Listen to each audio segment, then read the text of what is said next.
silly no so eno omo hwe enti udua ni enti ye boma akotowi akoye ensemu asisi no enti ye politics it was born out of all this enti nia abedru sesei kura no aye de ebuofu no enye de na akona nimpa oh yeti hoyi yeti edem hayi obi a politician asem pressmen omo te se wo other stations no ukosho omo assessor omo nya kasi omo use omo fi omo team from politicians unti metra fa blame nu nkoma kwaku manu politician the pressmen baby swadi omo gusu didi yeti edebia yeti first from we a castle boy we castle boy no minister we boy oni tua we nyina ye ne ye hyenko fo kutupa se wodi MP bi achi ni na kwa yie penya oko no party fo no hu no aso oko che ape party fo omwo bebie kuro no mu nyina abedi achiri no mo abechia MP die ne fa ne kofi ye oko ani de Guinness adaka bia adaka nkofo mu wo mu nwibi wo nom bi da onu safu no mo aba na wo MP no ntumi nka se wo pentem ti omo nsan fenko ene eno ano gese ye ntoma abiem wa mana wi Guinness ya wagwa kwa yi ase ne amansan wo se wo no ne no eho no ana omo acha no wo ba no wo se ko bonso 100 yo wakọ Guinness cutting wa bi a cutting o sensa udru nsan be se udru ka ho apedo masalai ayi so otu butom ti scan 5 wa 10 wa 20 wa ni boto nya wa chiche denomination nego do yi ni si ya na okọ eye 20 okọ eye 10 that weekend no ansan wa san akọ na yi na ngo first scan wa hifa ye ni se si ya politics enru ba bia yi for political office aspirants from both sides omu nipa omu good campaign field omu ye djuma enru ba bia enyakura kwa nimu what na edem ha aka say wunni $100 million akoto agua you can't be a president so uko race $100 million uko race num nieni akwa yi omu se wie na se badia ebe na dum somba ebe den na hekatima ebe den na eyinyima ene obi wo ha no o compare Abidjan uko ho enye se neti Abidjan omko school free Abidjan omko hospital free Abidjan wo mu cities no eye development wo Africa city to city de se Ghana ha awu free nkran ba adani esi jowulu ebisi almost ekura bi ase kopim so obi dukuma se enkania e flow tide rose e flow uko health insurance sanete wa mafumu kwan de bi o mu grade so god Côte d'Ivoire the kite me call phone ko faduane bakro enna one so cocoa plantations no o mama loan se we say we big time farmer ye ma loan ye be si dan ni bibia ama wo ewu afuom atusuo ni me oti ho na wo ye eno no ha no ente sa se na me ka say e will give and take enti untumi compare what the Ghanaian wants and what the Ivorian wants. Oh, see I no ka say Ivory Coast untumi free north and coast out. So insurgents na see ya who call rasta kokodi hono a French soldier foi bomb hye hwim hye ne nam hosi ya control be no enti ye de na aba no a ye ka ho asem no ye beka de na ye mfa eno ento nkyan ansa de sei no ne ye wo ho pa no ye ahokyira yakomu eni measures a eba so far ye can say enko IMF yi measure bi eni ho aba take against you bia sisi a yete yi ya tuni mum say IMF ya jo tax bi say IMF ya man recessions bi aba say IMF ebi mai enso organ ni bi ya de ahye ni trim aban Mpe Nipa aban projects nyina ye bejai enra meti TV ho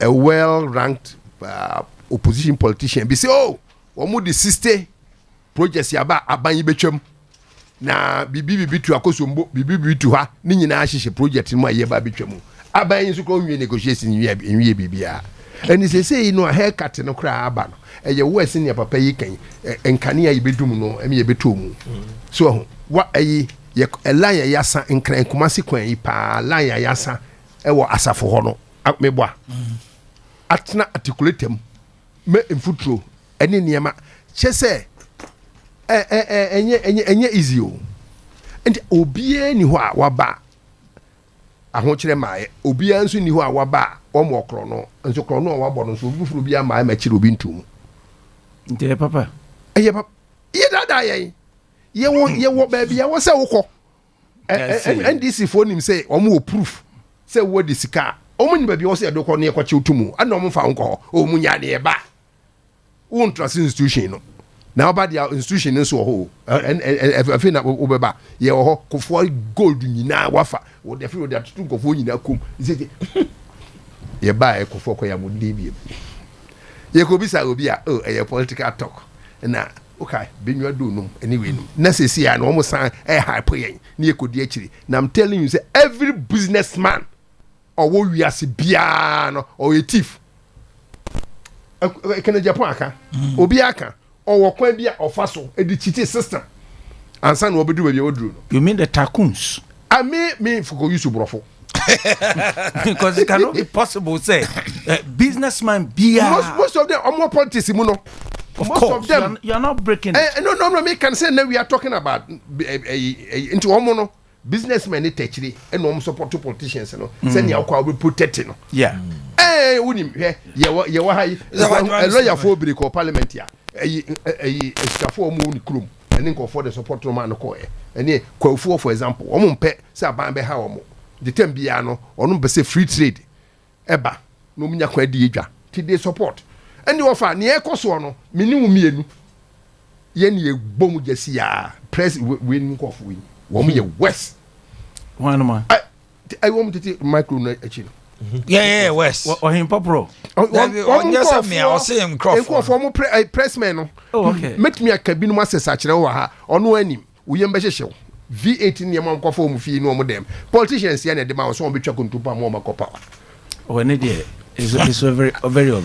All right, Mamindi Jamra Grace Gift Herbal Clinic and Laboratory Services at Tonsa Efrel Sefwani Che Oshim School Junction Barikasi Kwaso na enkran so new Achimota Petroleum Bungalow Family Life International School in Dinchwe animu ye wo stroke ho adura chese de kawa wo sene ye wo diabetes hypertension hepatitis typhoid fever malaria ulcer any prostate cancer and enlargement odia ne say obetu anamo na wako ehonum no akwaji wayarehwe Dr. Grace Bodusu friend was 0543 320030 0543 320030 and 0244 126 123 Mizo and 5G yeton safrel sebo modern for ni kire Sompa FM ha ana Sompa TV ne bejo de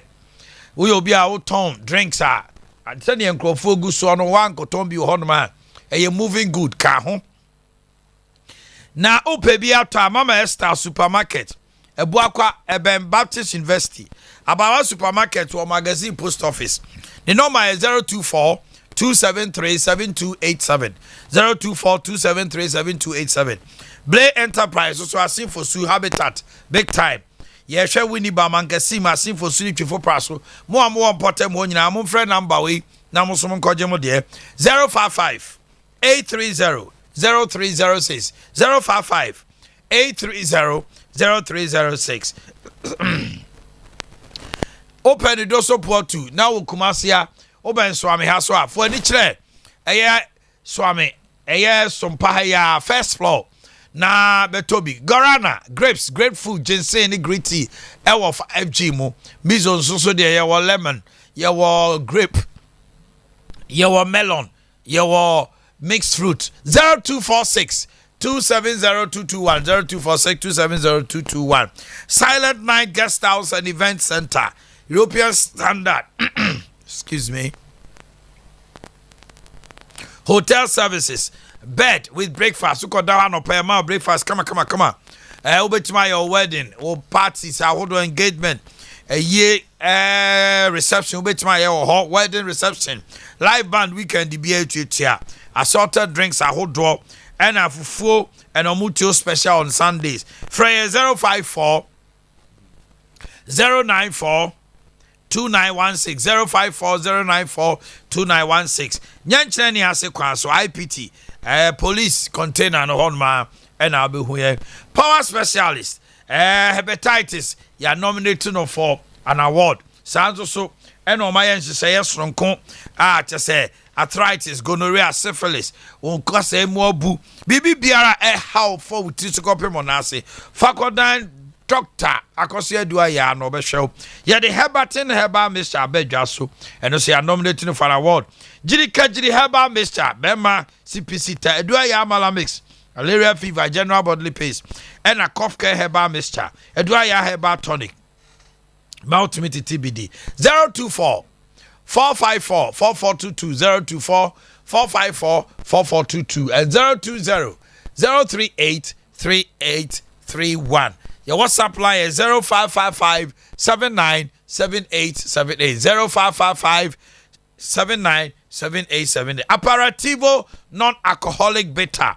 Nunumbi na enye untrimu adwuma enhuru nipaduano. Yeah, the spices, herbs and a fruit all the way from Italy. Obi a o Italy bia obusa aperitivo obeka chero. Italian players who din nyina say wo mutwa aperitivo. Open the support to a Sompa hanomo first floor baby a mizo any 5G one 0246 270221 0246 270221. Yaxin group of companies. Yeah, the Yaxin Herbal Mishaba, malaria, menstrual disorders, sexual weakness. Nyina no. Afe Yaxin co mixture. And no air cocoa and a bald hair. Yaxin natural capsules, a bomb Obama Musipicita. Would the old others obenya Yaxin Herbal Mixture, Yaxin co mixture, Yaxin ointment. And a Yaxin natural capsules.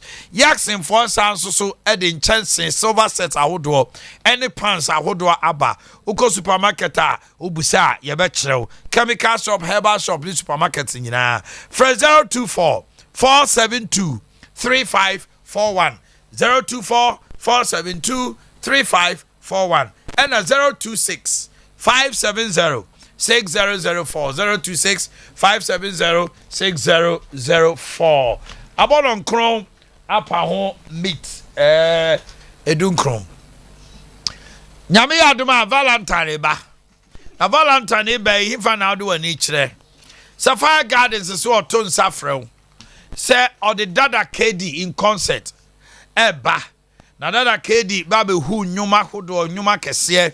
Enyuma achese odo nyuma betima jiwani. Ejubetimi no dofo akọ jojomo ho. Valentine Day no Sapphire Gardens at Asaman so na sounds so and African child so eba kumbo ejana so kumbo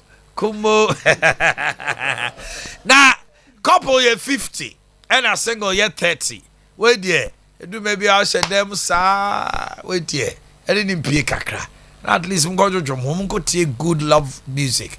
On the ball fatia fatan kroma with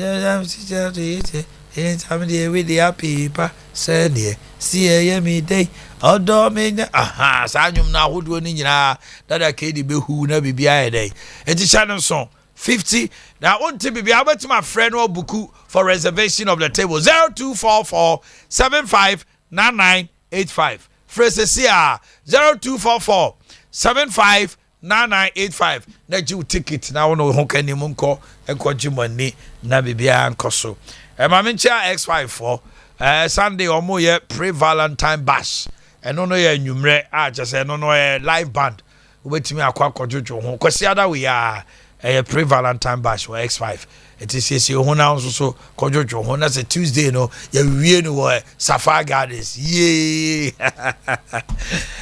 so funny Mami tell na wrap it up then I can chat to na abeja amanfo gu ahoman so he line na ye mawo omunya botre mai na on say ye twa kwansini me say me travel 2 hours between 1.5 to 2 hours ebe kasa be se meet dunu echire odo a me wo magana kamenye na mefutuo ye mie no ba kon ekoma MPP NMPP abai they say when politicians are not transparent and bold enough to tell us the truth about the real situation it's dangerous they should come out or mine mpanimfo yi kan nye obi ema ye na ema yini fufuru bia obabi ye besie nya siewi so no mo ma ye hunu ne ye a enti o man ye du ba bi a ye duru a o mo ba ni sika ba fotu o mu no e de a ho kira ba we deserve to know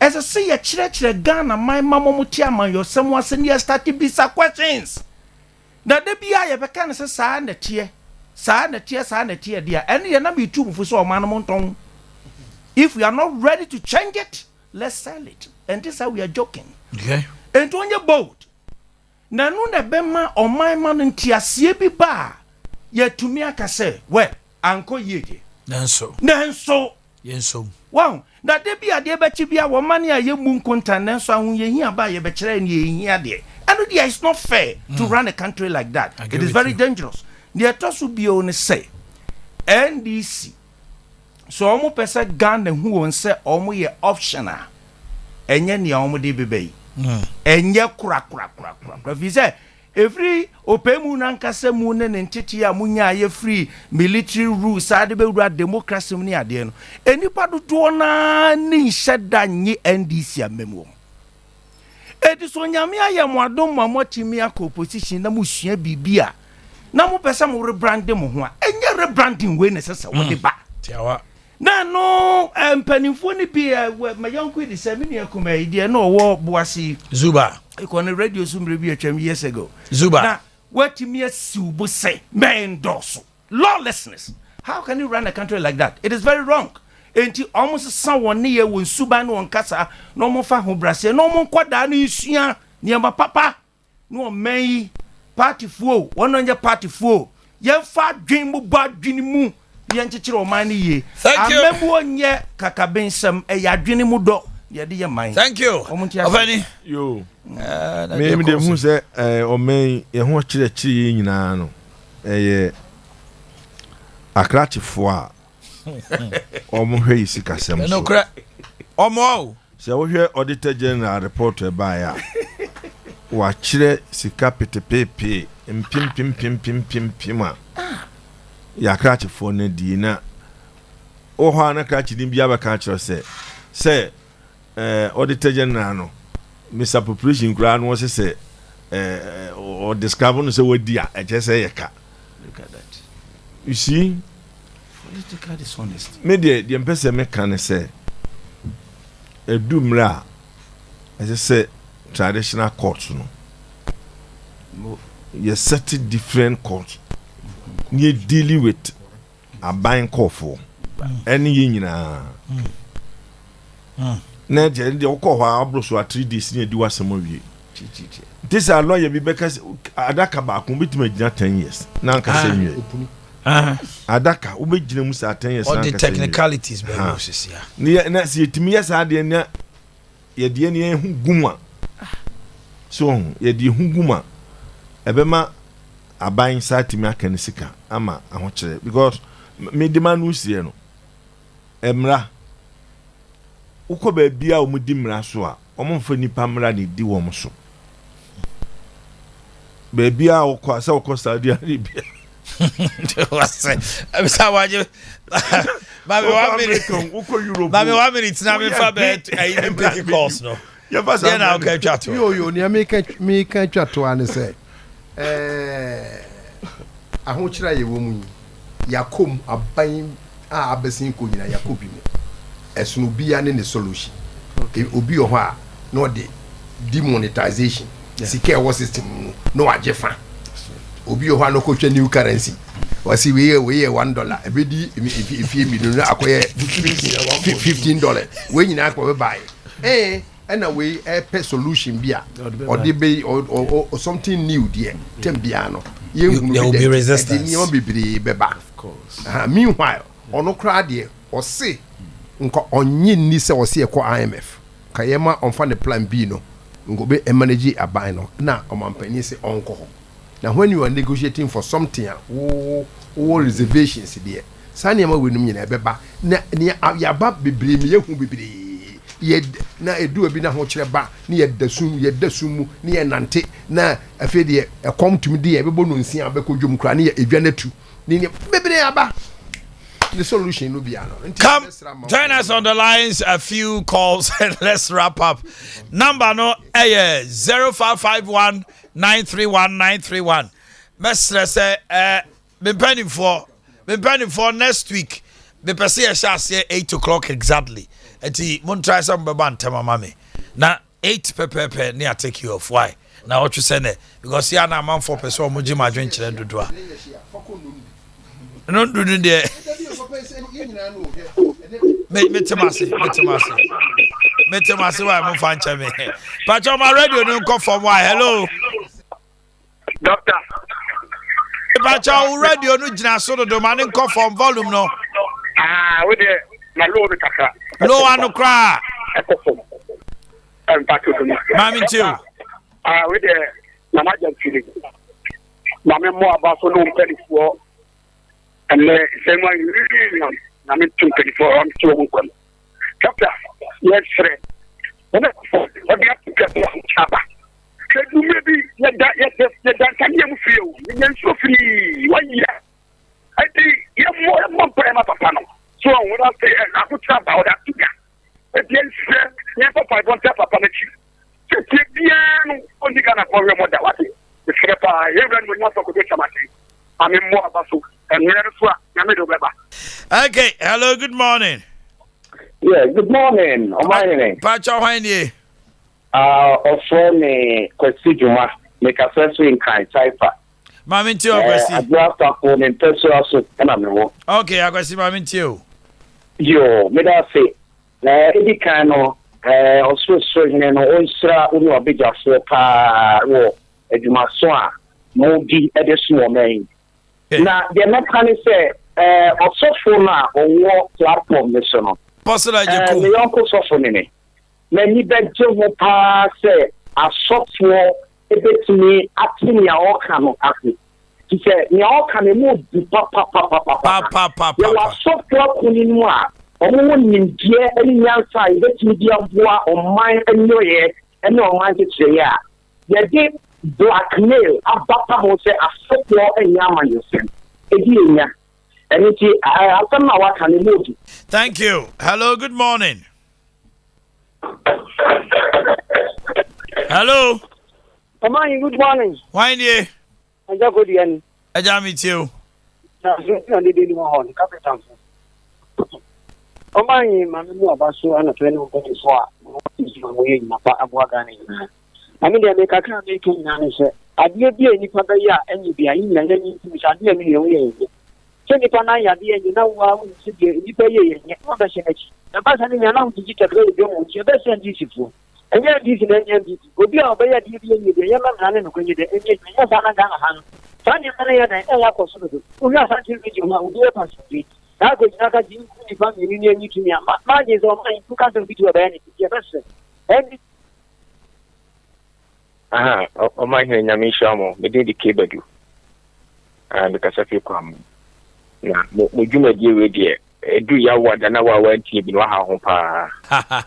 Yamishamo, yes, Yamishaba, unless we are very powerful. Yes. Also, and the Yamishamo. Now, the mechanics of my hand. You're better from almost dear Diaco. Now, Emrena son said, Yamena apostles who a be, you know. Woman in a yin into one among the Yamida Mino. And you see, coaching that I see, Yanibete.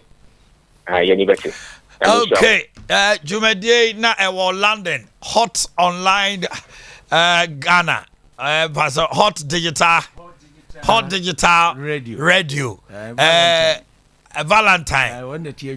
Hot digital radio of an live every Thursday of an live. And to the men who say, yes, I'm on for this time, Lucia. And what I'm going to do is say, Papa Samu to me bus 7:30 crown coming in better. and ye me bomodi o my ho donti says Thursday yo 7:30 do na se mu nyina mo ha the osha baby am ne be shase because sani amam for pa mu nya mu nim de no so if he say hu hia na me say landing for na etie no questions be and Valentine ye na on Sunday mra ho omo questions ne ade no bond no more interest wo mpa okay next week what we'll do is say we'll try and see if next week we no say Valentine betimi a connect here okay nanka landing for na free that's right nyama landing for no mutie hot digital you know that's right radio no yama ma free na almost see among the opportunity because me who say bond no a sensitive issue because obi done mine no de ni sika bi office ho at the buying fanya adwuma no so odidi ho nti asamba ne ye kan ya we do that Ghana for say the Abane said due to Ghana's decision to go IMF, Ghana has suspended its debt to foreign countries.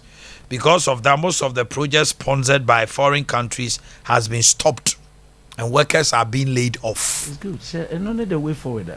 We have to come back. You workers, but solutions all. Yeah, and they should prefer better solutions. Right. I was here for Emra Son. Say you did a good day home. Say me to the full time. Ebremo, Apostle Paul Ejekum, and I'm in Kanamote Georgia Mankwa, 2014 best farmer, and I'm Mr. Eric Aboagye. The man is ready, and he's here. His name is Abu Diaby. 5G. Drink, Papa.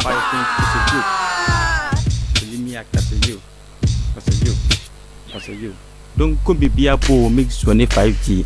As a papa, as also a valley chip. Put me fan of raw, put me crowd. Oba me fear, no one amenum, some quail, you man as a blah, no one amenum. Messay, Oba me fear, no one amenum, some quail, you man as a blah, no one.